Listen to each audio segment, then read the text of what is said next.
Introduction to Forex Trading. Forex Market, the largest and most liquid market globally, trading $6.6 trillion daily. It involves the exchange of national currencies. Currency pairs, Forex trades in pairs, e.g., AUD, USD. The base currency, first in the pair, is always equal to 1, and the quote currency second in the pair shows how much of it is needed to buy 1 unit of the base currency. Currency strength. The strength of a currency in a pair is indicated by how much of the quote currency is needed to equal 1 unit of the base currency. Forex brokers and trading platforms. Forex brokers act as intermediaries between traders and the Forex market.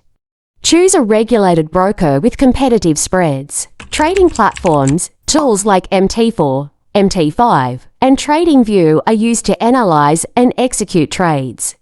TradingView allows for broker integration, pips and position sizing. PIP, the smallest price movement in Forex, generally the 4th decimal place in most pairs and the second for JPY pairs. Value of a pip depends on the position size. Example values are given for nano, micro, mini, and standard lots. Position size calculators. Online tools that help determine the pip value based on account size, risk percentage, and stop loss. Risk management and leverage. Stop loss, used to limit losses by exiting a trade if the price moves against you. Leverage allows trading with borrowed funds to increase position size.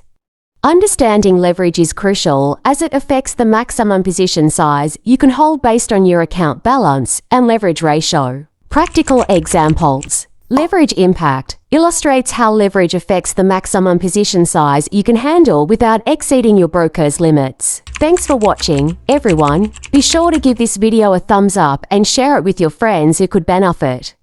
Don't forget to subscribe the channel and hit the notification bell so you never miss out on the latest tips and strategies to boost your career and income. Have questions or want to share your journey? Drop a comment below. We love to hear from you. Until next time, keep learning and stay inspired. See you in the next video.